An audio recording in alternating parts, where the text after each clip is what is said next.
everyone. Welcome and thank you so much for joining us for the last session of this wonderful conference of 2021. Just to remind you, the session is being recorded, and by attending, you've given your permission for this. Please mute yourself when not speaking, obviously. And if there are participants on the phone in the meeting, please know that *6 will unmute and mute you.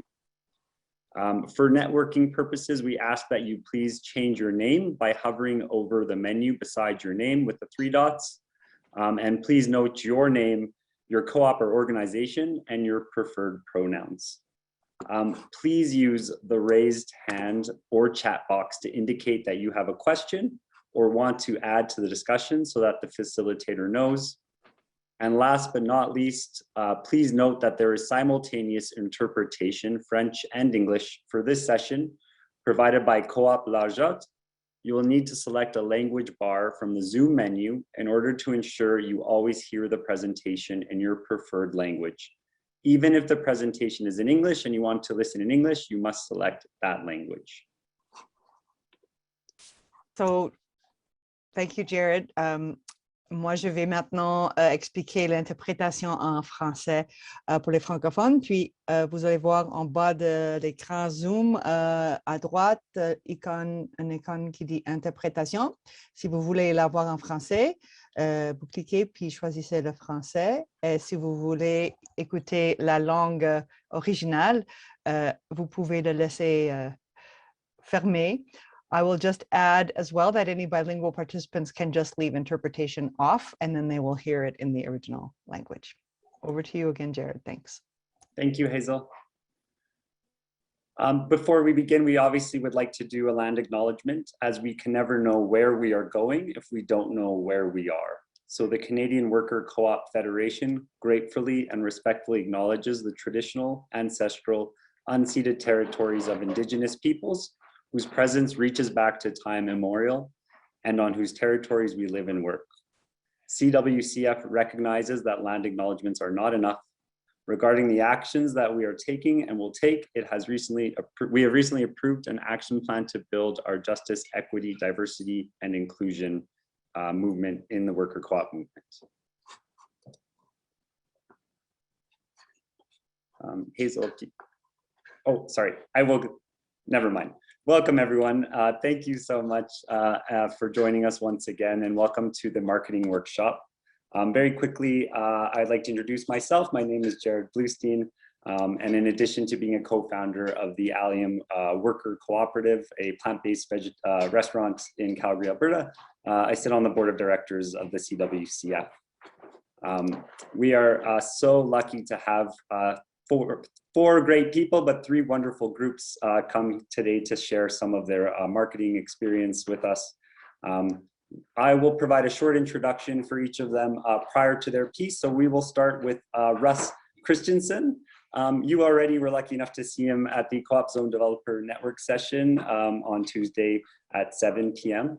But very quickly, for over 3 decades, Russ Christensen has been working with communities, cooperative enterprises, unions, environmental organizations, and private businesses to meet their strategic goals and develop good governance practices. He's helped launch over 200 cooperatives with a 70% success rate, for which he gives the founders all due credit. If you'd like to hear more or learn more about Russ Christensen and his really deep volunteer work and wonderful impacts in the co-op movement, you can find more about him on the CWCF conference page. But without further ado, I would love to turn the mic over to Russ to share a bit about marketing the co-op advantage. That's great. Thank you so much, Jared. And welcome, everybody. It's a pleasure to be here. I'm going to share some PowerPoint slides, so I'll do that now. I'm also looking forward to, hopefully soon we'll be able to meet in person again. I know the CWCF is hoping to have the conference in Vancouver. And I was just saying to my life partner, Heidi, last night, how much I miss being at conferences and being with people. And I'm glad we're able to do this, but it's not a substitute for being in person. So marketing, that's what we're going to talk about today. And I'm also going to be talking about marketing specifically for worker cooperatives and also just cooperatives in general, because I think there is a co-op advantage in terms of marketing. And it really depends on how you target your audiences in terms of who you're trying to communicate with. So people might wonder, you know, marketing, like what is marketing? And basically marketing is everything that you do, because people get an impression no matter what you're doing. It could be, hopefully it's a positive one and not a negative one, but it's everything that you do from the moment you conceptualize your business or a new product or a service to finally providing that to your customers. So it's a very broad area, and it's an area that people need to be very conscious of. And whatever impression you're leaving with people, hopefully it's going to be an authentic one. So positioning is a concept in marketing that I think is really important. You want to position your cooperative, your worker cooperative, also the products and services that you offer in the minds of your consumers or customers. So positioning is not really, you know, geographic positioning or where it is on the shelf, but it's really when you have your customers thinking of your product or service first, that's when you know your positioning is effective and successful. All right, emotions. This is probably the most important slide. Marketing is all about emotions. You want to make an emotional connection with your audiences, with your target markets and segmented markets, with your customers.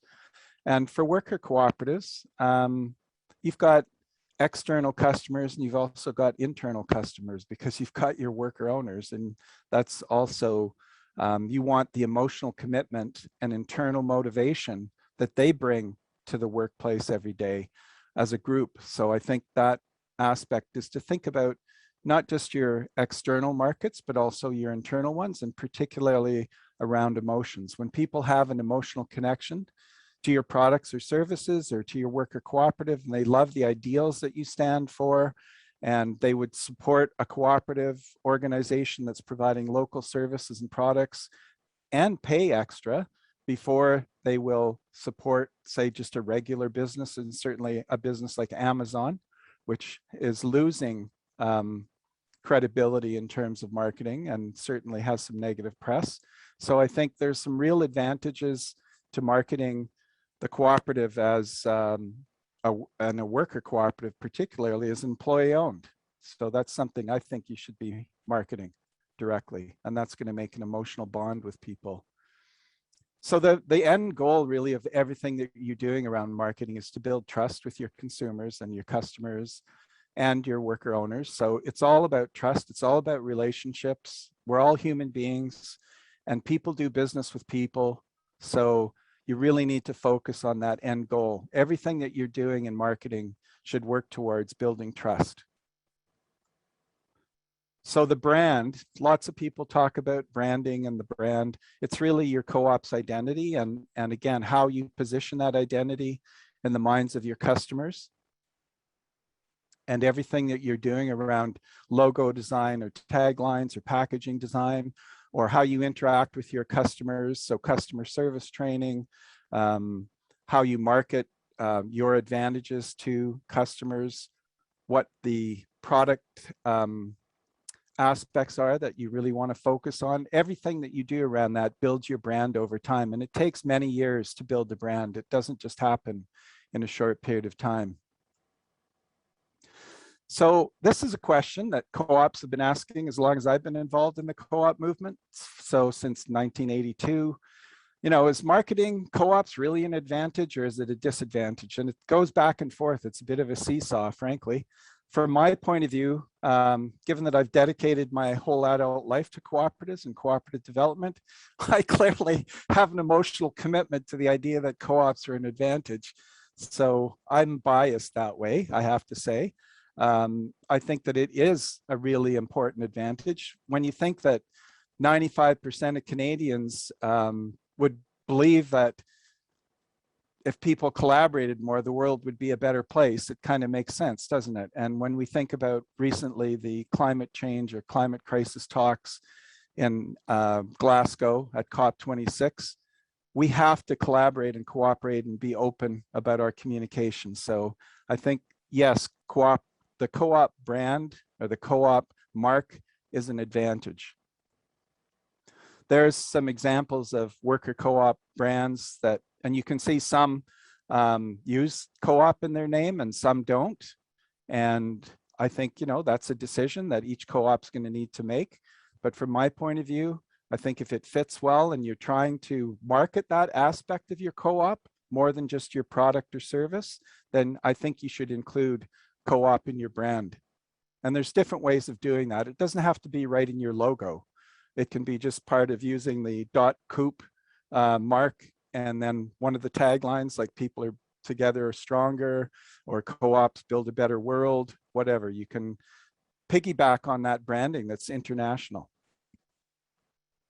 So authenticity in marketing is really, really important. And this is an annual study that's done by the University of Victoria.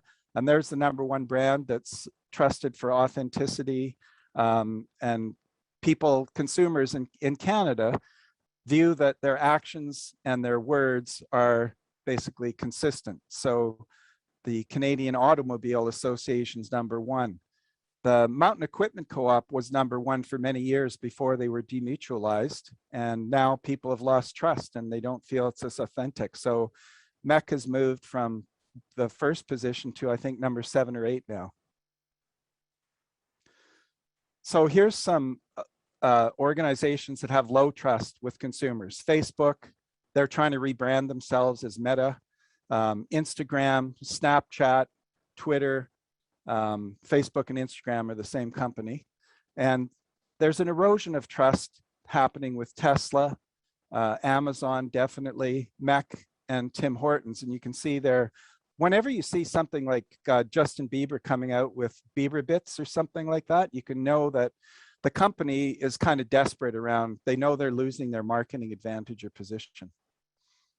So in addition to the idea of, you know, quality service and product, that it's reliable and that people are getting value for money, the idea of purpose-driven, triple bottom line is more and more appealing to people, especially because we're in this time now of recognition around inequality and racism and climate crisis and intergenerational economic inequality, inequality economically between northern countries and southern countries in the world. So I think that this whole aspect of values or purpose-driven organizations has a huge marketing advantage, and cooperatives are leaders in that area. So in terms of your communication around marketing, you really want to make sure, unlike our Prime Minister, Justin Trudeau, you want to make sure that your words and your actions are equal, that they are moving in the same direction, and that you'll build trust with people when you keep your promises. So definitely don't make promises you can't keep. And the ones that you do make sure you do keep them or even exceed your customers' expectations. So co-ops are some of the most trusted brands by Canadians. And when you ask and explain to Canadians what a co-op is, then it's a local business and it's owned by people and the capital stays in the community and what the cooperative principles and values are. Canadians say they would rather do business, about 75% of Canadians say they'd rather do business with a co-op than with a regular corporation. And there's the top 5 issues in Canada. This was a poll from 2019. I don't think these issues have changed that much. I think if anything, the pandemic has exacerbated these issues. So housing affordability, wealth inequality, money in politics, climate crisis, and polarization, especially through social media. So these top issues are things, if you can tap into the purpose-driven aspects of your co-op around some of these issues, then you're going to be positioned well in the minds of your customers. So that's a statistic I quoted earlier, that the world would be a better place if people collaborated more with each other. So the most appealing cooperative principles in terms of the co-op advantage, that membership is open to anyone. There's no discrimination. That there's education and co-op education, and there's a commitment of resources to that. that the community and the environment are really important aspects of the co-op principles, that it's member owned and democratic. So for me personally, I think that last one, the democratic piece, is maybe the most important one moving forward, because that's how we're going to solve the issues that we're facing. Those issues that I talked about before, the housing crisis, the climate crisis, inequality, racism, sexism. We need a democratic society and democratic institutions to solve those. So in Canada, 1 in 3 Canadians are already members of co-ops, so you can already leverage that understanding, and 6 in 10 are interested. So in other words, most Canadians are really interested in cooperatives, so why not market that to them? So in terms of your marketing plan itself, you need to focus on your brand strategy and positioning that brand in the minds of your consumers. The 4 pillars of your purpose-driven cooperative organization as a worker cooperative. You need to publicize and make sure the vision, mission, purpose, and values of your organization are very well written. Hire a professional copywriter as the last step to actually putting those together, because I know how hard it is to get the wording right. Make sure that it makes sense in different languages if you're using different languages, because different words mean different things in different cultures. So if you're using other languages, make sure it makes sense.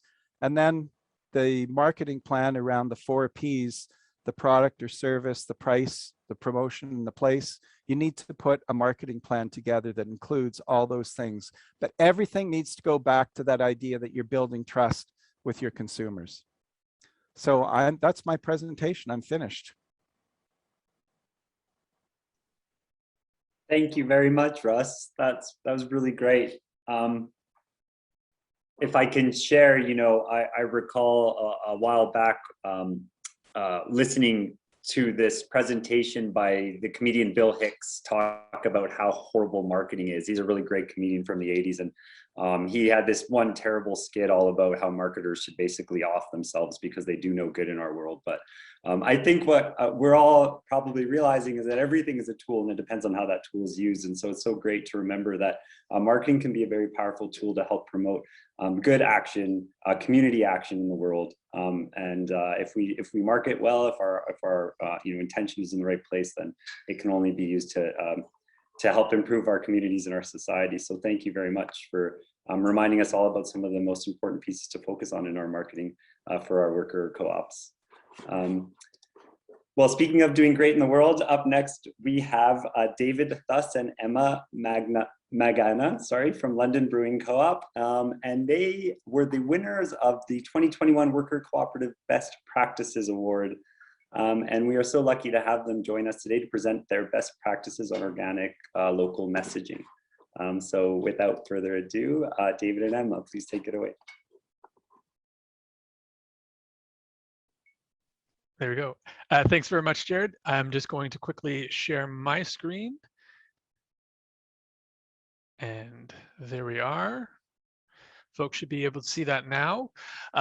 It was great that we had sort of Russ leading into our conversation right now about what we've been doing on marketing and how it's evolved since we started up in 2014.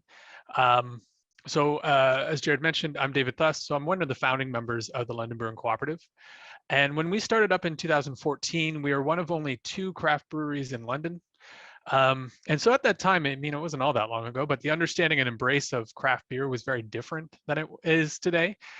So perhaps a safe approach would have been wise. We didn't do that. We didn't take a safe approach, and we sort of went in with all things that made us a little bit different. So being a workers cooperative, we are locating ourselves inside an existing restaurant. We are sourcing organic, sourcing local, so that we could achieve a truly local taste. And we were sort of already very different from even craft brewers today.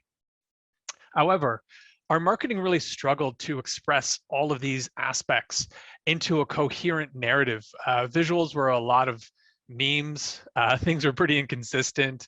There wasn't a real through line of what we were doing. Much of the marketing was when we can get to it. Images weren't always of the greatest quality. Things were a little too meta most of the time. we were really owning the metaverse, as it were, at the time. And the voice was all over the place. So, this slide sort of points to what we were doing then. A lot of it is just, hey, we're not good at marketing. Our marketing wasn't mobile ready. Our website wasn't mobile ready. And when you consider the impact of images and marketing, ours were really underwhelming. And as this post points to, it was usually around that we weren't really good at marketing. And some of the marketing angst was the attempt to send too many messages to unclear markets at random intervals. And from an analysis of where we could situate ourselves in the market, we had a very good position. We had a very strong location. We had an overall strong message. However, it wasn't coherent, and so our marketing was really too wide. We didn't target folks to get them in the door. And a lot of things were just really wordy. Graphics weren't strong. The idea of having a strong copywriter, strong graphics, those were none of the things we were doing at the time. So we wrote a lot, but we didn't always bring action for the folks to come in and grab our beer. Now, when we started up, one piece that did limit our marketing and how we understood how we should be marketing is that we weren't running our own tap room at the time. So we started up through a sister company, the Root Cellar, and that's where we were brewing our beer. And it wasn't until April 2015, 6 months or so after we started up, that you could actually buy beer to bring home. And that was only once a month on a Sunday for a very limited window. Perhaps smart marketers would have realized the value of marketing this scarcity, but we never did that. And again, you can see here, I love my daughter.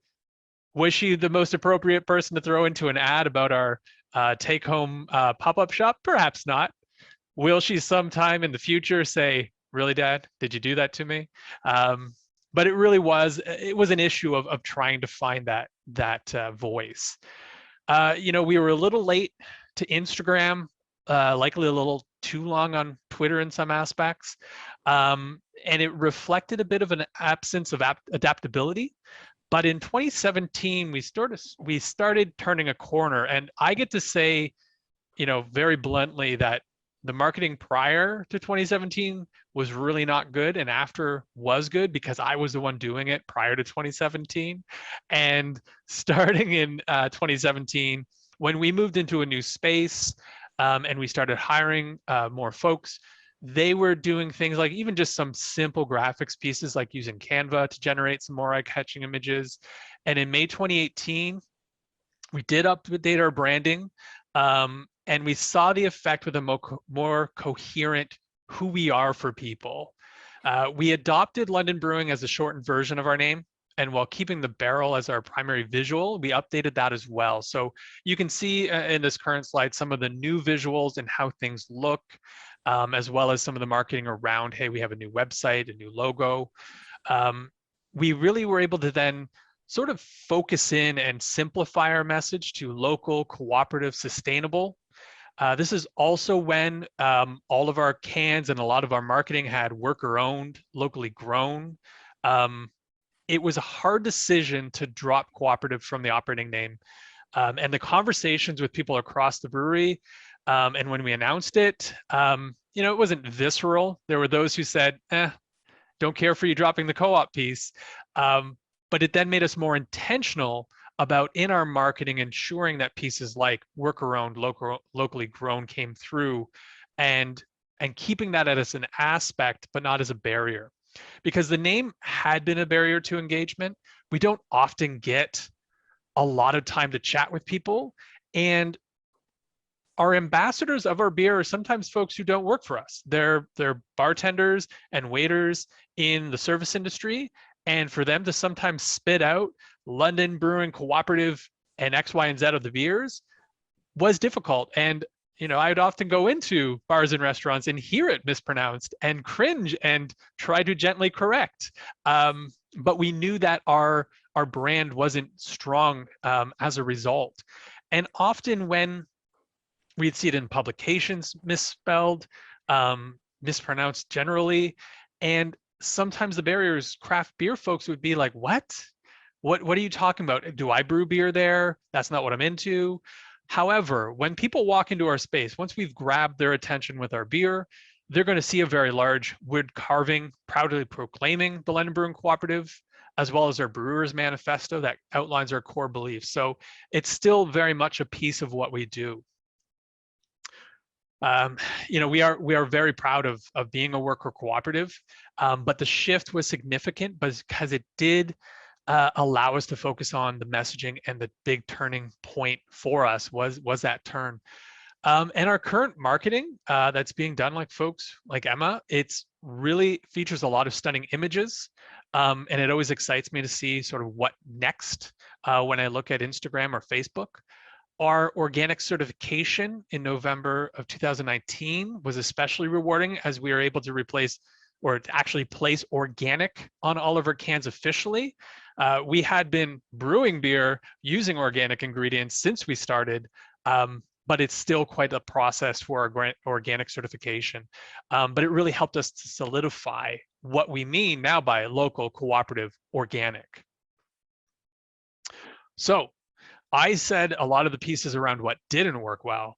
And the contrast here is Emma's going to talk about really how she's continuing to evolve our brand, expanding our reach, and do all of the sort of things we weren't doing right at the beginning. So Emma, I'm going to hand it over to you now. Thanks, David. I'm Emma Maganja. Just a little quick background on me before I jump into what we've been up to lately. So I began in mid-2018, just working in the tap room. I like to say that I came here so often, I just annoyed them into a job for me. I think it was actually David who I spoke to originally. I officially began taking over some marketing duties in 2019 when I was promoted to the assistant taproom retail and event manager. I continued to take on more in that role until my formal change to the marketing and administration manager just recently, so mid this year. I really came for the craft beer, stayed for the sustainability aspect, but had very little knowledge of what a cooperative was and how it functioned. I had sort of assumed it would be closer to like a consumer cooperative. So really I began at an interesting time because it was just about 6 months before COVID hit. 2020 saw a lot of differences, but also some challenges as I took on more opportunities in the marketing side of our business. So obviously we shift to mostly online sales and a very robust home delivery program. We had we'd really prided ourselves on being a community hub in our neighborhood. We're in a very tight-knit neighborhood, which we're very fortunate for. But with those in-person events gone, we had to get creative and connect with people at home. We did a few things like taking our flagship musical event online every Friday evening. We also did a take-home sort of experience box with our beer, beer through other breweries and some other local goods as our beer festival that year, which we've been running since 2018. But the one opportunity we did have was it gave us more time and more space to focus on our digital marketing efforts, really distill our message and our aesthetic down to something a little bit more narrow.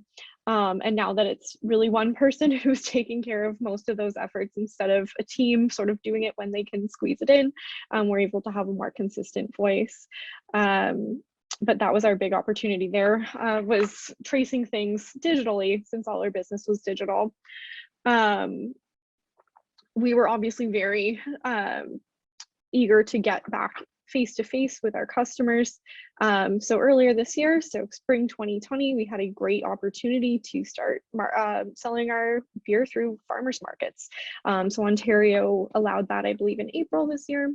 We were contacted very early on by a farmers market in nearby Ilderton. It's just about 20 minutes away from London. We also joined Covent Garden Market in downtown London and saw quite a bit of success there. The real advantage was dearly missed face-to-face time with our community. Also put us in front of some people who maybe didn't frequent the tap room. A lot of folks who maybe didn't consider themselves craft beer drinkers until they came to get to know us and our story. we were a great fit for a farmer's market because we are about as local as you can get. It gave us time to really chat with folks and explain how local is truly local beer. So we average about 40% of our malts and 60% of our hops sourced locally, so mostly within Southern Ontario, which is much higher than the industry standard. And what we kind of learned was a lot of folks had assumed that locally crafted beer was also locally grown. So we were able to make that distinction there. Like for example, we were the first local craft malt certified brewery in Canada.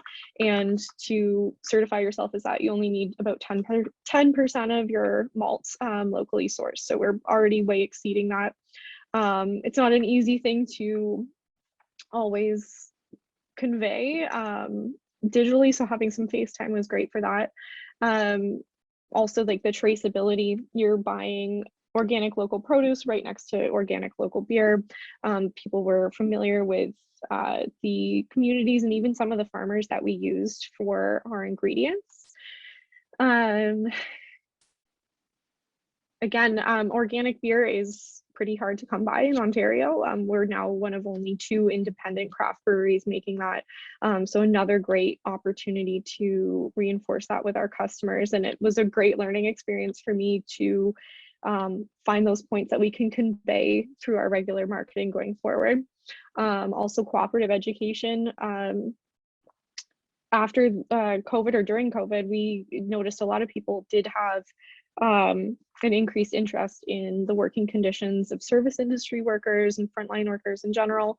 It was a good chance to explain what our cooperative was, how that makes a difference for our staff. Again, like our staff is on the front end, mostly part-time, positions that might be a little bit more precarious in a regular business or a little more secure with us. And there's an opportunity to grow with the company, and people were really interested through that.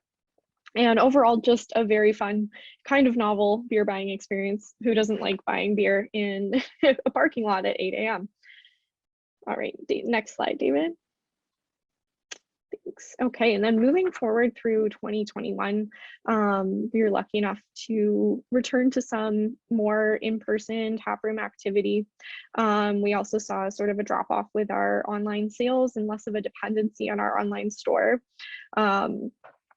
So we had our Truly Local Craft Beer Fest. You can see a photo of a couple folks in front of a draft trailer there, in person for the first time since 2019, obviously in a reduced capacity.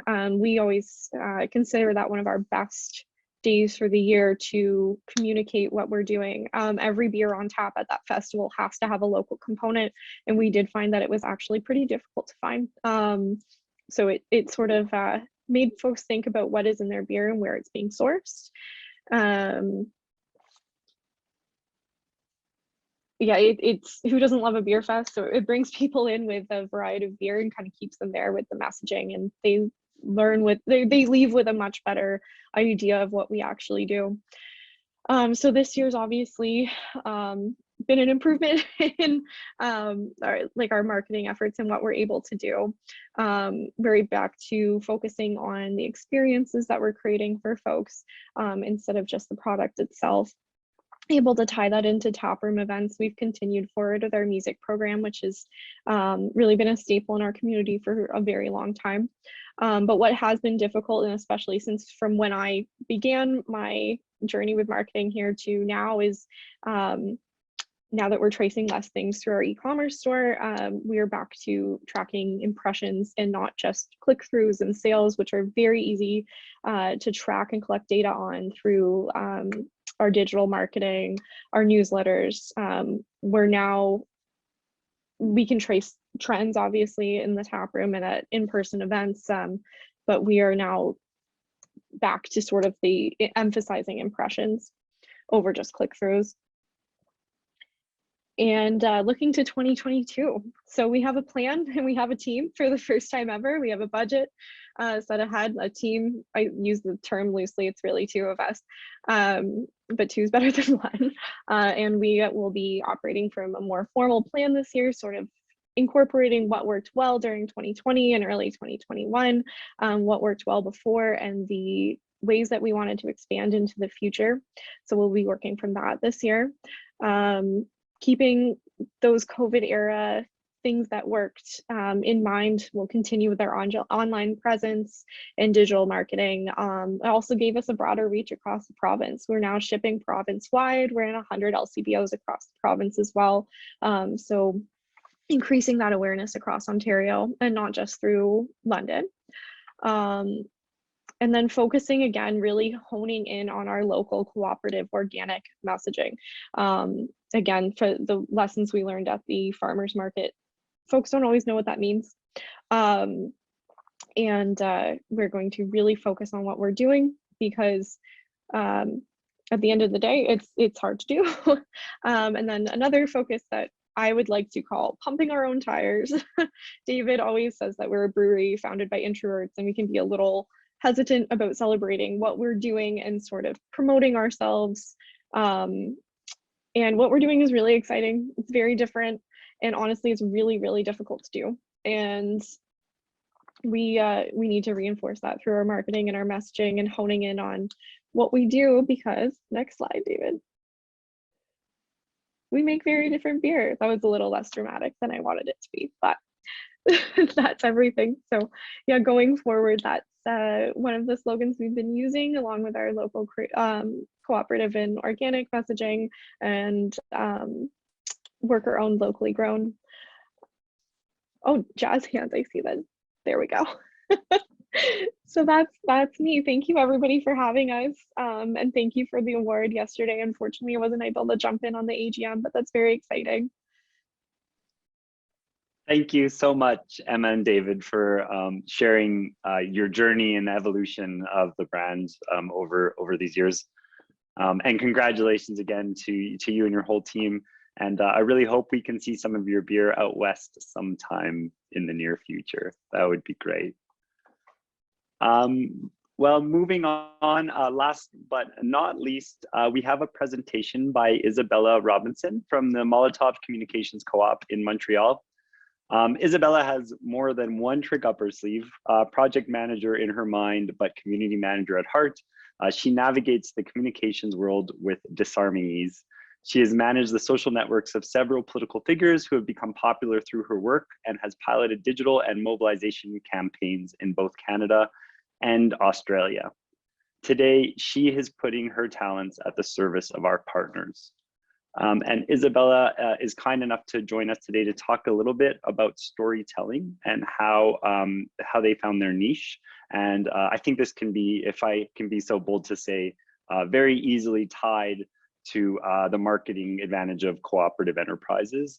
Really important that you are able to speak about what your niche is and how you found it, and to be able to really communicate. Storytelling is, I think, a fundamental piece of marketing. So we'll turn it over to you, Isabella. Thank you. Thank you very much. So hello, I'm Isabella, and I'm based here in Montreal on unceded Mohawk territory. It was difficult to sort of decide what we would do for our presentation, how we would like to present Molotov, because I would say that as a marketing agency, the best marketing we do isn't always for ourselves. But and also let's be fair, let's establish that marketing itself can be seen sometimes as a tool of evil, and we've tried to make that a tool for good. So I'm going to share my screen with you, and I hope you can see this. Also, juste pour préciser, si vous êtes francophone et vous souhaitez poser des questions en français, n'hésitez pas, je peux vous répondre en français aussi. Mais j'ai préparé la présentation en anglais. So I'm going to talk about a little bit about storytelling, but also finding your niche, because one of the things that Molotov sort of set us apart is that, you know, as mentioned before, marketing and the marketing world is seen as something that is rather almost, it's very corporate.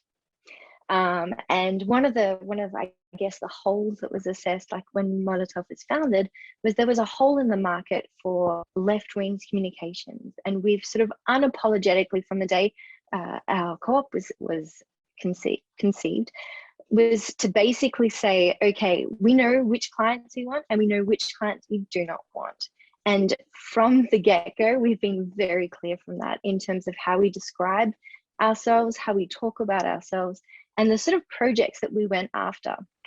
So to give you a little bit of an idea, Molotov was founded basically when at the time where Québec Solidaire wasn't a very big political party, it was founded, in fact, to sort of fill the void, but also fulfill the needs of Québec Solidaire amongst other groups. And so we decided to come up with this model that would be, so we would have certain bigger clients who would pay a full price for our services, and we have a scale of a pricing scale, which goes all the way down to free for certain small cooperatives and community groups.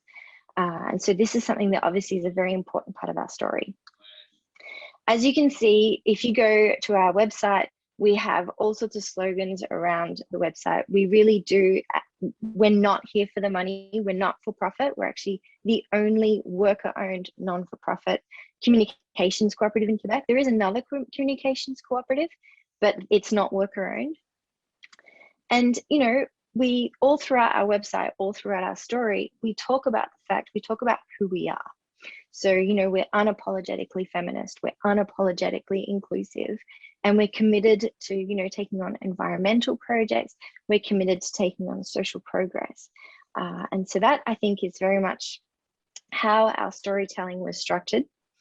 And it's really interesting, we recently redid our branding, we changed our image, we changed our website, and we included things like, you know, we started providing services in English.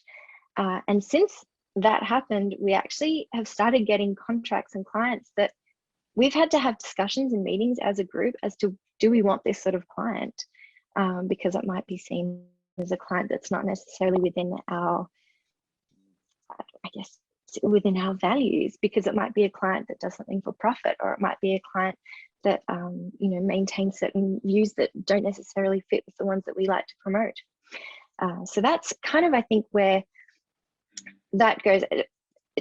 To sort of resume all this, when we talk about our niche, what we did was assess what was missing in the market, what did people need, and we built that. So from the time that we created the cooperative, we actually already had a client base, which is something that's actually quite important, because there was a need for the communications that we were going to push. So that was very much how we did that. And we didn't try to please everyone. And as you can see through the messages that we have on our website, but also the way we speak about ourselves, there is no, we don't pretend to please everyone. In terms of storytelling, it's very clear. We've sort of always presented ourselves as, you know, social and environmental, in here for social and environmental change. And also, you know, the story around sort of our pricing scale is really important. As you can see, I've included like sections from our website, because that really is where we tell our story. And because we found our niche so early, and because we have told our story, we actually don't necessarily get, many of our clients don't come to us through our marketing tools, which is probably how traditionally other people would be doing it, through their social media and stuff like that. We get them through word of mouth, but we get them because people know who we are, because we are the only people like us in our domain. And so these are just a few more images, but I'm going to show you now a few of our favorite projects, because these are also, I guess, our best marketing tool is the marketing we do for other people rather than the marketing we do for ourselves. So these are some of our big projects recently. We did the NDP in Quebec campaign. So you can see here, if you live in Quebec, I'm sure you saw it. We also have examples that we did. This was I think it was a really small scale project we did, but for an M&A, Catherine Dorion, and also a Liberal MP, and it was about stopping hate speech in the Quebec media. And then we have some examples here. So we've worked with like Intersyndicale des Femmes, which is like a collection of unions that promote women's rights in Quebec. And then we also have, to the right, we have Piéton Québec, which is an organization that fights and with it just tries to get people to walk, but their campaign is to make people realize that, you know, when you're walking in the street, for drivers to be careful. And these are ones that we've done. So here on the left, we have a really big campaign that we did for a union, for la FTQ, which is one of the biggest unions. I think it is the biggest union in Quebec. And on the right, we actually have one you see with the megaphone and the flowers. That was a project that we did pro bono. And it was to try, and it was a collective of organizations that wanted to bring peace to Montreal North, which was it was very much left to its own devices during the COVID crisis, and then there'd been a lot of like gun violence during that period afterwards. So we have a very, I would say, strong visual identity. Often people recognize what Campaigns Wimbledon does, and people will say, without us necessarily talking about our campaigns, oh, did you do this campaign? Or people will come towards us and be like, we really like this campaign, we'd like something like that as well. So there's another one. We have another amazing campaign on the left, which is for, it's actually a co-op as well, but they're an inclusive tourism, and they offer adventures to people living in with disability. And that was a smaller project we did, but it was one of our favorites. And the one in the middle was another one that we actually did, another pro bono project that we did to save an area of the St. Lawrence River around Quebec. And so again, as you can see through these images, you can see that we have this really strong sort of, I guess, consistent form of imagery. Even though these are not, it's not our story that we're necessarily telling, people recognize this as our work. And so and here are some other ones that we did. We have Quebec Solidaire, and we have an app that we did.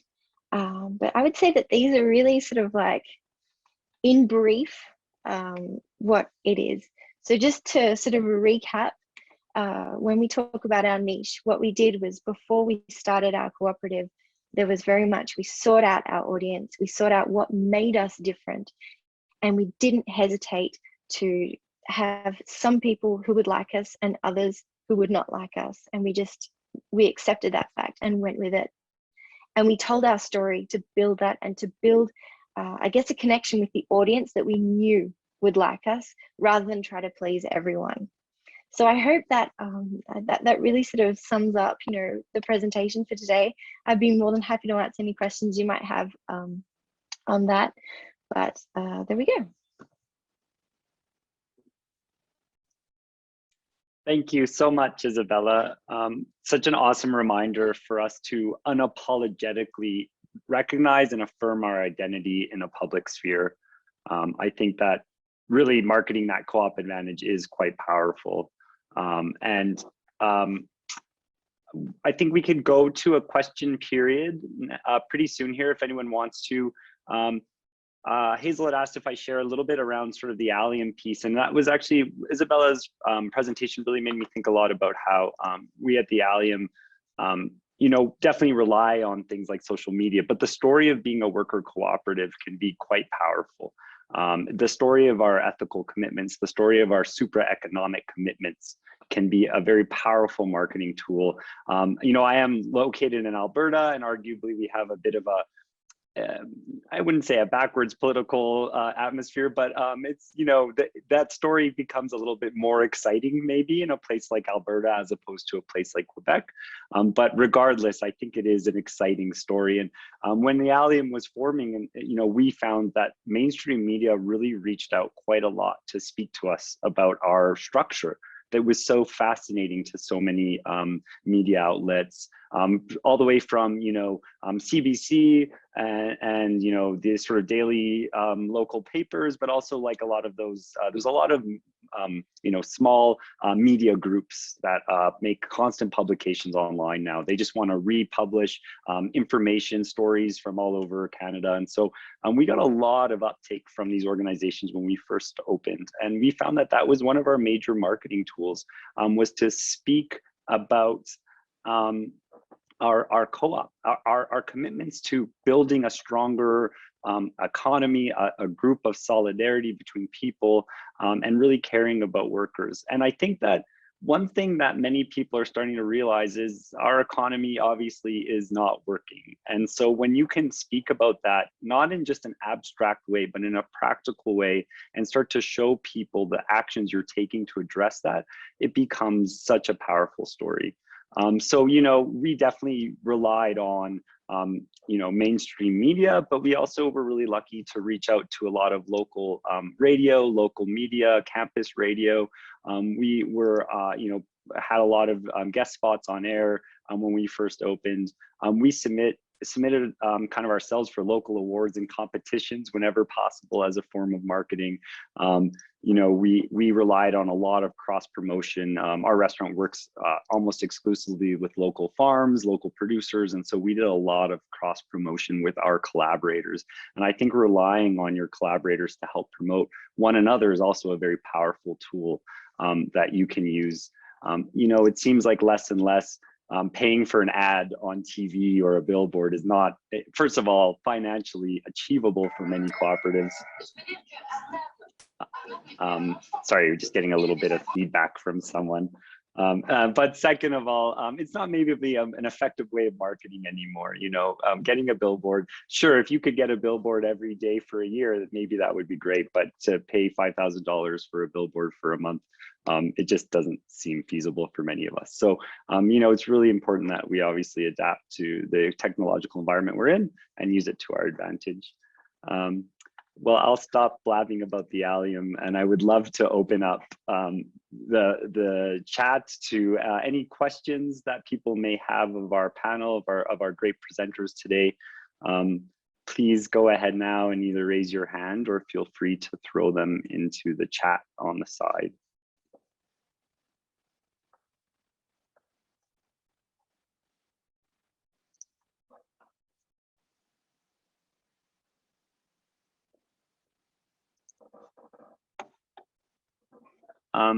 Maybe, oh, yes, please, Hazel, go ahead. Okay, well, since no one else jumped in, I'll just say quickly that it's very interesting for me sitting probably, what, 3 miles away from Jared, or I don't know what, something like that, 4 miles, I don't know in kilometers, I don't know at all. It doesn't matter, we're close by. There's been a lot more publicity for the worker co-op model through the allium than within Calgary I've ever sought or we've ever been able to get with CWCF, with the Federation or the concept. And I think it takes something tangible more. And I'd say until a few years ago, Calgary's economy was such that people were not starting worker co-ops to speak of around here. And we just kind of quietly did our work and focused on the national scene and the other parts of the world where it was going on more, the country where it was going on more. And now it's quite different. And I think there's a very big need for worker co-ops in this province and generally across the country for sure. But yeah, so I feel like it's time for our federation to have a coming out party in locally and beyond. But because we haven't really, first of all, we haven't done a very good job about marketing. We try to get better in terms of when we redid our logo and our website a couple of years ago. But, you know, we have a tendency to be very text heavy and just like, look at all this good information, and it doesn't look very good. But I think we need to partner with some creative co-ops like Molotov, that kind of a thing, and figure out how to up our game so that we can get the message out better. But thanks, Jared, for all you've done to get the message out around here, because it has been great coverage. And I did drop in the chat about the Avenue magazines putting your top 40 under 40, which also promotes the allium. And it's a great story about you personally too. So thanks for all you're doing. Thank you very much, Hazel. That's very sweet. Isabella, please. To actually rebound on what you were just saying there, Hazel, about particularly people like in work co-ops, we talk often about, you know, we're inclined to be quite verbose in a lot of things. It's also the same in a lot of progressive spaces. And that was something that Molotov like really noticed when we first started up the cooperative, was that we noticed a lot of particularly community organizations and also, but also, I guess, left-wing political parties were inclined to have these long, but also the climate movement is a perfect example where people will talk about all these statistics and talk about all of these really, really difficult concepts that most people, it's not that most people don't understand them, it's that most people don't have the time to listen to that. And, you know, one of the things I think that we've really managed to do and apply in our work, but also what we've really tried to encourage our clients to do, is to find really easy, tangible ways to explain, like, okay, like climate change is this big, huge, thing that we talk about, and there's always a scientist talking about it, and it's very confusing. But actually, if we said that renewable energy will lower your electricity bills, that's something that has a huge impact on someone's life. And so it was very much trying to encourage, in basically when we create our marketing strategies, encouraging organizations that are inclined to talk about things a lot and be very passionate and be very, very educated on these, to be able to reduce what they're saying. I'm actually a social media strategist, and often one of the things that I tell people to do is that people looking at your news feed are going to be distracted. They're going to be watching TV, they're going to be cooking dinner, and also talking to their partner at the same time. And so if someone who cannot understand your caption, if it's not written for someone who's aged 7 to understand, they're not going to stop, and they're certainly not going to interact with your caption. So I think that I should have mentioned this before, but part of the storytelling is making sure that it's really accessible and that people can understand it, but also that it's attractive. And I would say that's really one of the goals that we've had. And yes, Alana, it's absolutely addressing pain points, but identifying, yes, it's identifying and addressing them and giving a really simple solution that makes people not necessarily need to think any further than just clicking on buy or clicking on apply or whatever. So yes, it's a great point. Thank you, Hazel, and thank you, Jared.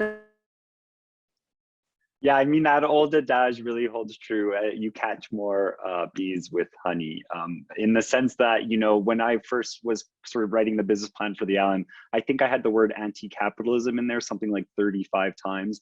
And I was really outspoken about it. I was like, I'll never be able to take this document anywhere and get a loan. Like, there's just no way. But I wanted it to be like just so true to what the intention was. And the intention was to address what I thought and what I still believe to be fundamental structural issues of our economy. But throughout the last couple of years of operations, and definitely through some gentle and kind nudging by Hazel now and again, the idea of speaking about it in the positive, solidarity economy, the idea of addressing those pain points, why is life so challenging now? And if we can speak about the work we're doing in the way that it helps to address these issues for everyone, it becomes so powerful. Alberta is historically quite conservative, but when I speak to Albertans about the right for a worker to receive more base proportionate to the amount of their work, that's just something everyone believes in. It doesn't matter what political party they stand for, what flag they fly. Everyone seems to agree that yes, if you work harder, you should get more, and if you are a worker, you should be compensated proportionate to your efforts. And these are like empty tropes people use without meaning. And when we start to give these ideas teeth in the worker co-op movement, I think it becomes something very powerful and very transformative. And being able to learn how to market that in a clean and positive way, or a clear and positive way, I think is also very powerful. It's something I'm learning. Our Instagram posts in the early days were like political diatribes, like just using my 5-syllable words everywhere I could to express my disappointment with capitalism, and it's not useful for anyone but myself, I suppose. So it's a great lesson to learn.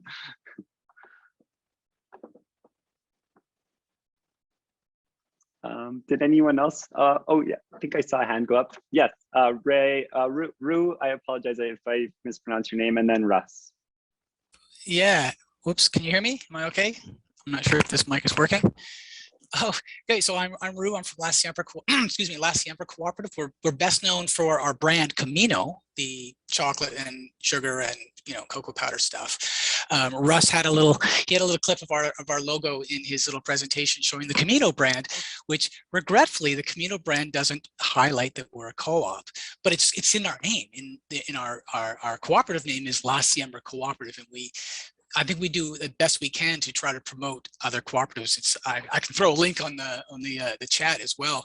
Our webpage has we're hoping we bring people to the webpage for the products, and then they'll see that, oh, hey, this company's a cooperative too. We've also recently added a little co-op logo to the top of all of our packages. It's a little Canadian flag with co-op in it. That all of our products are eventually being rebranded to include that co-op logo to drive home that we are a cooperative. But I had a question for the panel, for everybody here, in that I want to echo what Jared said in a way. I mean, I personally came to the cooperative model as an alternative to the economic rapacious capitalism of the corporate sector, of multinationals, and the way that is structured. I initially thought cooperatives were just an economic structure for a business to share the wealth amongst the workers and maybe allow some collective decision making from the consumers. My exposure to cooperatives was Mountain Equipment Co-op as a buyer's co-op. So I didn't have a strong understanding of what it really meant to be in a cooperative until I joined La Siembra, and I was smitten. I love it. Love the idea of cooperatives and cooperation amongst cooperatives. Rue, I'm so sorry to interrupt. Do you mind just bringing your headset a little closer, just to your mouth? Sure. Yeah, or if you can put it on your head. Just the translators were having a yeah, if you can just put it on your head, maybe. Is this working? I think the mic's coming from my speaker here. Oh, is it? Oh crap. If you put it on, yeah.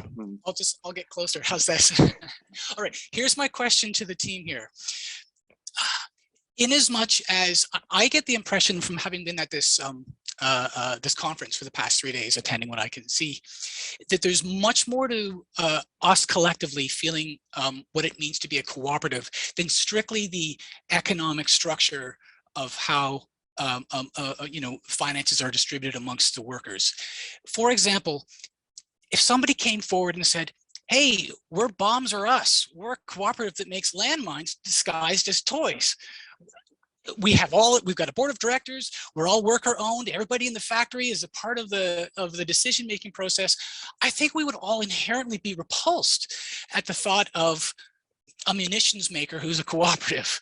But would an organization like that be acceptable to the cooperative community? So there's a bit of a rhetorical question, right? I mean, maybe I'm going a little left field. It kind of touches on marketing, but mostly more about our understanding of what it means to be a cooperative. And the social work, the social solidarity, the helping one another and helping the environment, helping our society. Would a munitions cooperative be acceptable? But I don't think it's ever going to happen. But you know what I mean? Would something like that even be something we would consider? Hazel, I don't know if you can speak to that in terms of the relation to the cooperative principles, but I mean, I would assume that, I mean, okay, no, I'm not going to try. I'm going to leave it for Hazel. Okay. Sorry, go ahead. No, I'll be happy to try. I guess I would say, certainly in my experience, and I'm relatively conversant with what sectors the worker co-op movement occupies around the world, not just Canada. I've never heard of any people ever wanting to do a cooperative that does something like munitions. I have heard of, within the last, say, 5 to 10 years, a group of people in British Columbia that wanted to start some sort of a worker cooperative in a fossil fuel space. Like, we should have a conversion of something that's a pipeline or whatever. And basically, I just said to them, we have a very strong statement on climate. We have a very strong declaration on climate change and how we see the worker co-op model working together in that space to really transform the world. And it's just not of interest to our federation to help you. Good luck, goodbye, whatever. I didn't say good luck. I just said goodbye. And I don't know if anything ever happened, but basically, I think that's the way we would tend to approach it. If someone did approach us that wanted to start a munitions worker cooperative, I'd be shocked if one exists, because people who are attracted to this model are attracted to prioritizing human beings and life and the planet and goodness and not war. I think co-ops and peace go together, and worker co-ops and peace and so on go together. So yeah, I don't think it's going to happen. Thank you, Hazel. I think Russ and then Isabella. Yeah, just to address Rue's question and hypothetical example of the munitions manufacturing co-op. You know, in the cooperative movement or sector globally, there's all kinds of different people in co-ops and different political ideas and all the rest of it. So it's a very diverse movement. And from my own experience with food co-ops, like I've been involved with organic food co-ops since the 1980s.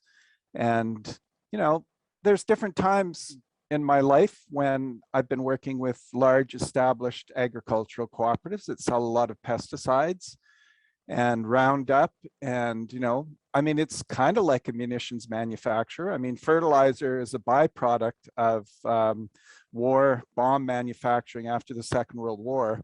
So I think there are polarities and I think there are challenges and difficulties. And, you know, the reality from my point of view is that organic agriculture and sustainable agriculture is the future. And the sooner those large established cooperatives move to those kind of production practices, the better it is for all of us. So I think emerging cooperatives that are more radical and, you know, anti-capitalist, like the capitalist system, we all know that's going to destroy itself, but it might take us all down with it, unfortunately. So, you know, I think over time, emerging cooperatives and pioneers and in that sense, I mean, of being entrepreneurial and innovative, you know, and more diverse people, we need to educate those large established cooperatives about why we're doing what we're doing, because we're purpose driven more so than just economically driven. Thank you, Russ. Isabella? I think you highlight a really interesting potential challenge, but also discussion to be had, because I think that, you know, as we've seen with corporations starting to greenwash their materials, whether it be by telling everyone they don't test on animals because they haven't tested this particular product on an animal in Canada, as opposed to testing it so they can sell in countries where you do have to test on animals to sell. I think it's going to be really interesting as a discussion and to watch the evolution of this, because I wouldn't be shocked if we start to see corporations start to market themselves, I guess, like social washing, or, I mean, I don't want to call it red washing, I don't think that a corporation will ever go there, but I think that there'll definitely be an element to reflect upon how do we as people who promote this sort of model of equality, but also of social change and an anti-capitalist movement at the end of the day, how do we engage in a potential, I guess, you know, overtake from major corporations? I think it's something that will happen.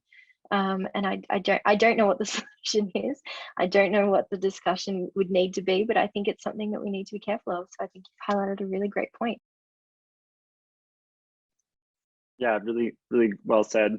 And maybe I can just add to the idea that, you know, generally we've been more firm in our identifying this as a solidarity economy. And if you think of kind of the antonym of solidarity as being discordance or disharmony, I guess, you know, if you want to identify what you are, market what you are, if you're about solidarity, you're about unity, then you'll probably try to avoid those things that are discordance, disunity. But yeah, really great idea, Ruth. Thank you for provoking that thought and that discussion. Yes, Russ, please.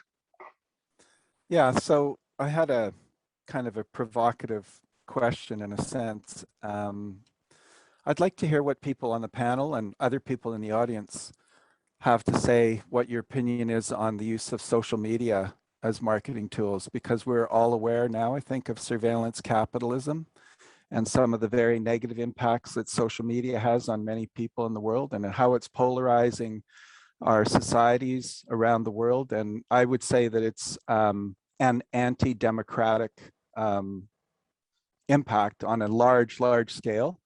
And I really have a lot of conflict. I'm not on social media. I made a conscious decision not to be on social media. I don't think that's an answer for everybody. But I know for our own, we have a local cooperative there in Theatre Cooperative, and we've had quite a bit of pushback because we have to have vaccinated people coming to the theatre, and we've had really nasty comments from people in the community who live here, and we're in a small rural community, about, from anti-vaxxers, and I think probably some Russian bots and anti-vaxxer bots too, but whatever. I'm just wondering, my question is, what do people here on this panel and other people in the audience, how do they feel about using social media to market your cooperatives? If I can speak to that just briefly, I mean, certainly for us, a lot of the connection can happen there, but Russ, the sort of visceral that you get as well, which can be really affecting to those who have to read it. So, when I think of things we've had at the brewery, we had the Prime Minister visit, and we are pro-democracy, not necessarily pro any particular party he represents, but we were, and our messaging has always been around pro-democracy, and yet what we received back on social media and elsewhere, I couldn't imagine many of those folks walking into our space and saying that to a person's face. I think that is what is really damaging that I think about social media. We talk about, and Emma's been doing a great job about, really trying to connect with people.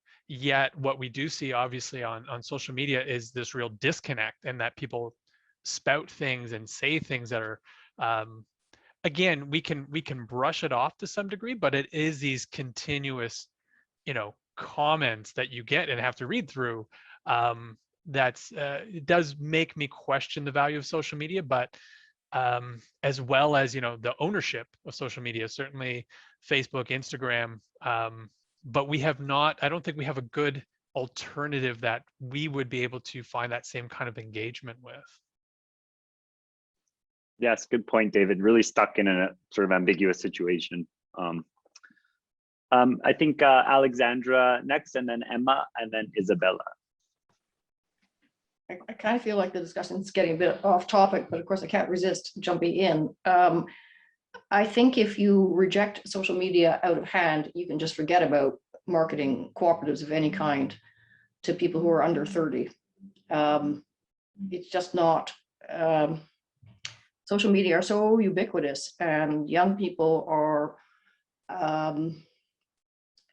active social media participants, and they don't, you can't paint all young people with one brush, but if you want to stick to the media that you knew when you were growing up, you're going to be cutting off that audience, and that's a really big audience, is the future. So yeah, sure, there are abuses, but it's one could point to as many positive examples. People have used Facebook, for example, to do organizing of the sort that we all applaud.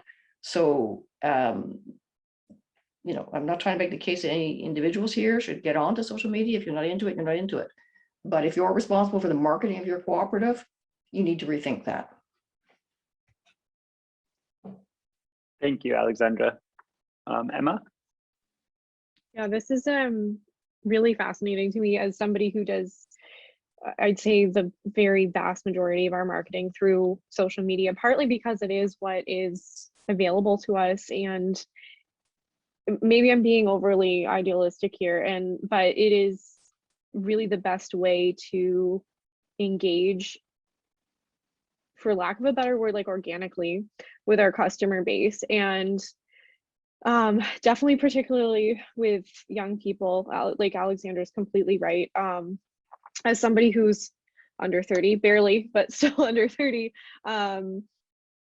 that's really the only way I feel like I've been marketed to as an adult. Like I think I've had Facebook since 2007, and I was 12 or 13.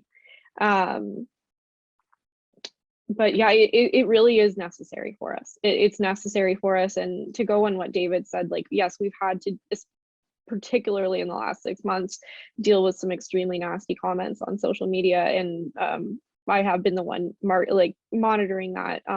But the one thing that we can control is the content that we're putting out, and we can tell our story and spread our message as, what's the word I'm looking for here?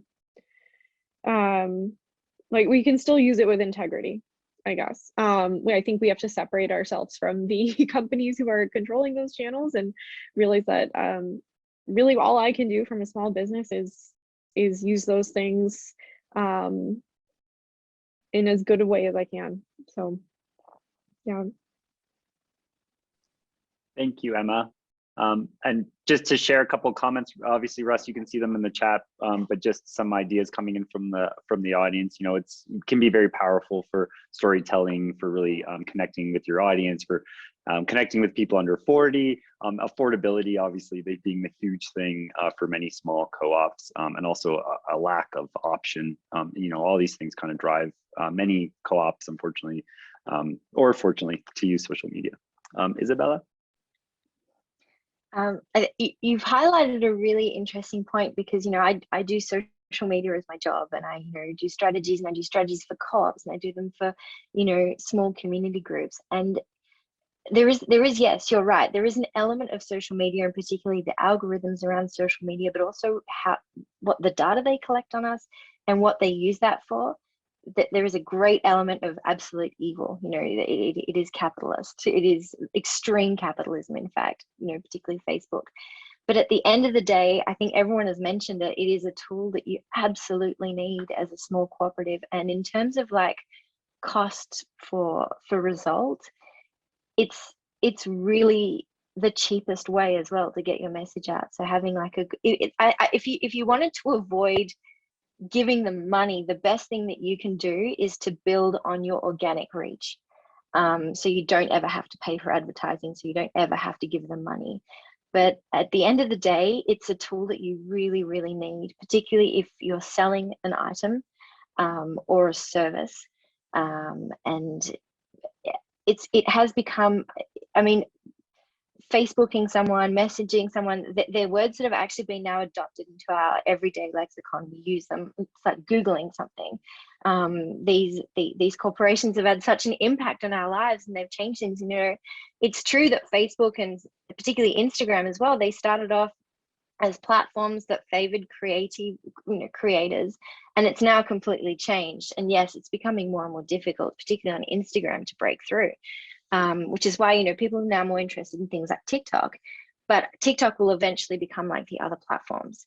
But I would really say that you need this tool unless you have like a very localized small client base that you can count on, and that you don't need to have expand. You don't need to expand anymore.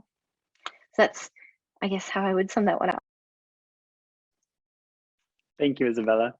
I think we just have time for maybe two last comments. So Johnny and then Hazel. Thanks, Jared. My name is Johnny Sopchuk. I'm a worker owner from Value Co-op here in Vancouver, BC. We're an arts cooperative. My full-time job is as a union organizer, and we have two adages in the union organizing world. One is that you meet with people where they're at, and so we can critique where people are congregating, like Facebook or Instagram, and how negative those platforms can be, but that's where our communities are. So we need to be there. And the second is I think social media visibilizes conversations that happen, and the negative part is we can see those. So in union organizing campaigns, there's always, we map gossip and relationships, and people are having those conversations in the lunchroom or the coffee room, and I think it's a part of our role as good, upstanding, community-minded people to try and change those conversations. So I think it's incredibly important. And Value Co-op, we've found that the majority of our engagement comes through social media, including a lot of our orders. I did have one quick question. I don't know if we're gonna have time for that, but it's just around like budgeting and for new co-ops that are looking at rebranding or looking at a communications campaign or advertising campaign. It can often feel very intimidating to take that on. And one of the things we've tried to educate in our community, we do arts-based production, but some graphic design, is that it doesn't have to be expensive. For us, launching our entire branding, our website, and paying people decent wages, we spent about $4,000 and we won a national award off of our website. So, you know, that sort of investment brought in tens of thousands of dollars of orders. So I just wanted to throw that out there. And then if any of the panelists have experience as well, I think that would be really helpful to hear. Thank you, Johnny. We'll go to Hazel's and then see if we have a minute or two maybe for anyone on the panel to reply to Johnny's question. Thank you, Jared, and I'll be quick.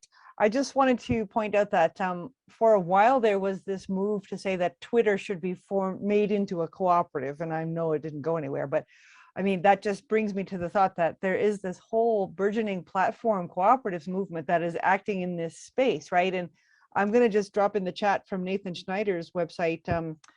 I don't know to what degree any of these are actually social media, but I think they trend toward it. And anyway, there's other platforms out there. It's the challenge, of course, is getting people to leave the Facebooks and the Slacks and move into the Lumios, which is also a worker co-op out of New Zealand that we have tried hard to use at our federation, and we just gave up. We tried hard 3 times and nobody would go there.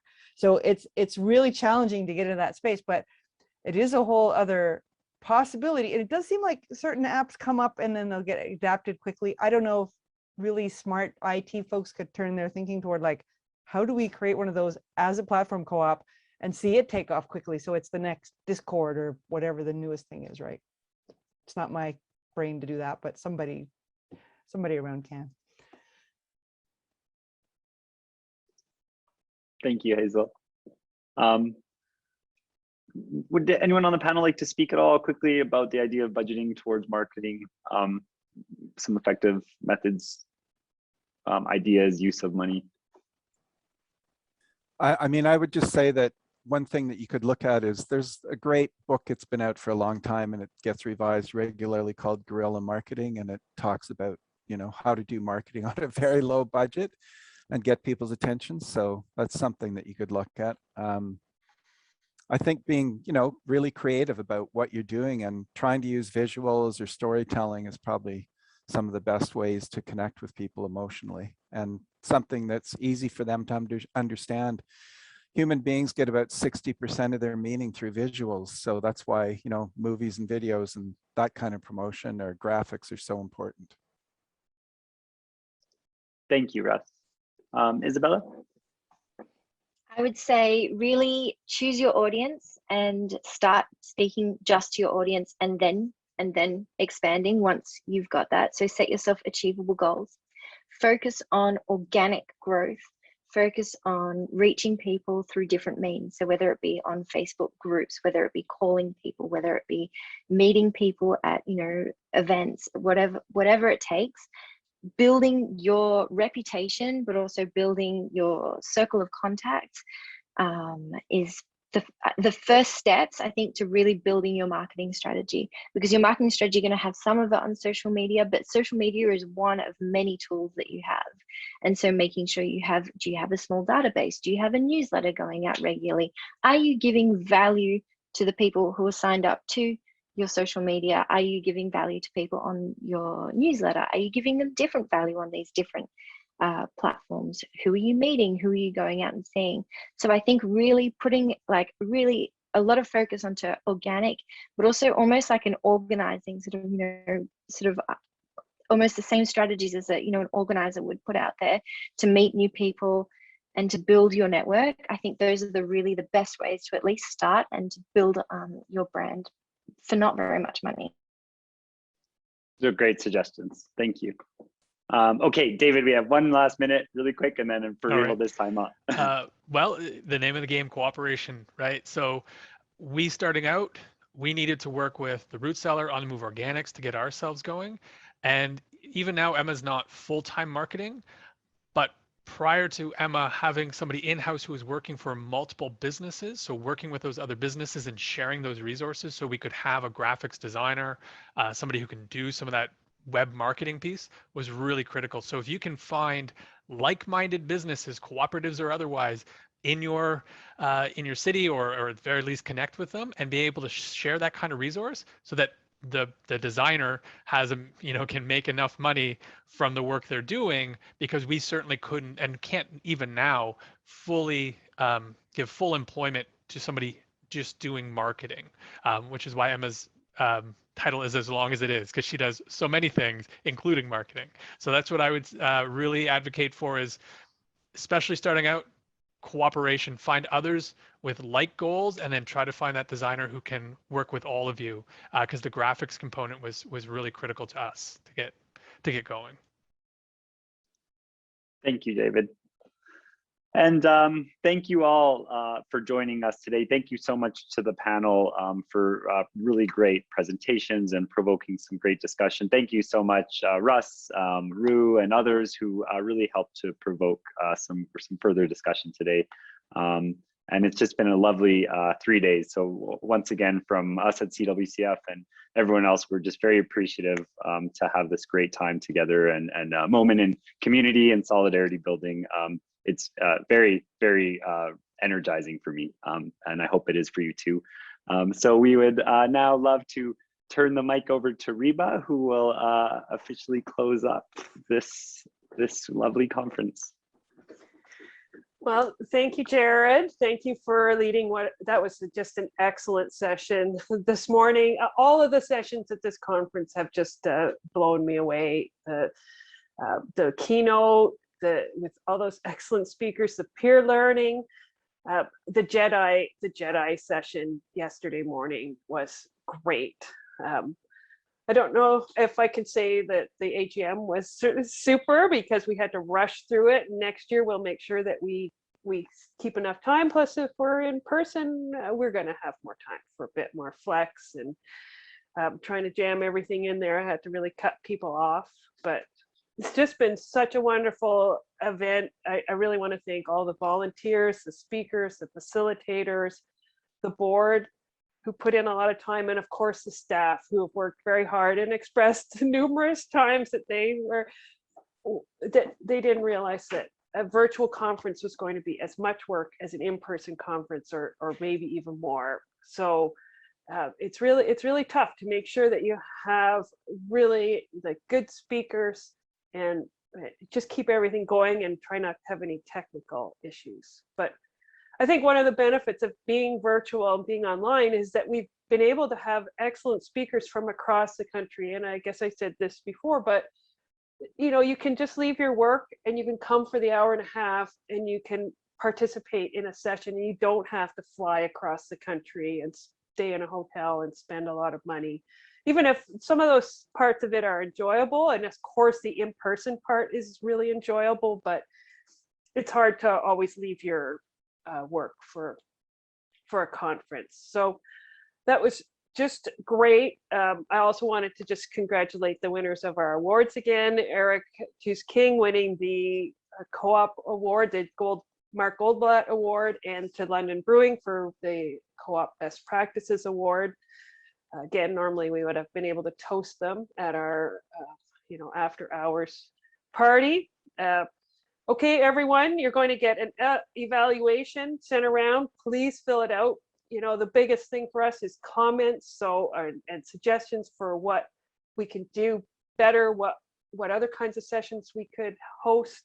So please fill out the evaluation, so you're making sure I'm not missing anything. And of course, I'd love to see you all next week, Tuesday night, 7 to 9 Eastern, for a little social night. You can all get whatever you want, and we can hang around. We'll probably do a few breakout rooms, so we're not too many people all in one spot. But it would be great if you could all come to that. So I think that's everything I have on my little list. Have I missed anything, Hazel? Can you please thank the sponsors? Oh, of course. Thank you, Kay. So yes, I'd really like to thank our sponsors. They really make this event possible. The cooperators, Just Us Coffee Roasters, the Ontario Cooperative Association, and see, I don't have my notes in front of me. Who's the other one? Canadian, the Co-op Housing Federation. The Co-op Housing Federation. Thank you very much. Without their support, we wouldn't be able to host a conference like this. especially this time it was free, and we've always tried to make our conferences accessible for everybody. So, and also, wasn't there something else? It wasn't just sponsors, there was something else, but I didn't make notes. Sorry, I wasn't thinking about how I thought I was off the hook today. So, but well, I would just add that we need to thank the planning committee, which did a lot of great work, obviously, that we see in the conference, and also the staff team has just really worked very hard. I mean, I really want to thank Kay. She and I were emailing each other late at night and early in the morning in the last week. And I'll just tell you a little funny story. I woke up this morning to see this thing, CWCF conference, Vancouver, Kay Grant calendar invite declined. I'm like, oh my God, Kay is quitting. But no, it was because it was still there from when we were supposed to be in Vancouver this year. So phew, all is good. Thank you, Kay, for all you've done. And Josh and Kristen and Kenzie and any other staff who are online. Thank you, Reba, too, for all the great facilitating. No problem. And I hope I'm going to see all of you folks in Vancouver next year. We've got those dates booked, and we're really hoping to be able to all get back together. I know everybody is, so that would be just great. But again, thanks to everybody. What a fantastic conference. It just blown away that we had so many excellent speakers. So, and so much participation. How many did we have coming? We had 120 sign up or something? We had 160 sign up, and wow. At any given session, we had anywhere from, we have 36 now, I think, to 70 some odd, or 80 at the highest. So yeah, it's been a great turnout. Oh, that's great. So yeah, it's great. And again, we will be looking for some board advisors, BIPOC board advisors. So if people are interested, we're also looking for people to join our JEDI committee. We'll try to brainstorm to, see if there's people we can invite, but please, well, for the board advisor, you've got to be BIPOC, but for the JEDI committee, you don't have to be BIPOC to participate. So, all right. Well, thank you, everyone. Thanks for coming out. Thanks for participating. Thanks just for being here. Thanks for being part of the solidarity economy. That's great to hear. It's great to hear some of those opinions, because, of course, we don't hear those in the outside world. Maybe one day we're going to take over, right, Hazel? It's our time, right? We are worker cooperators. So thank you, everyone.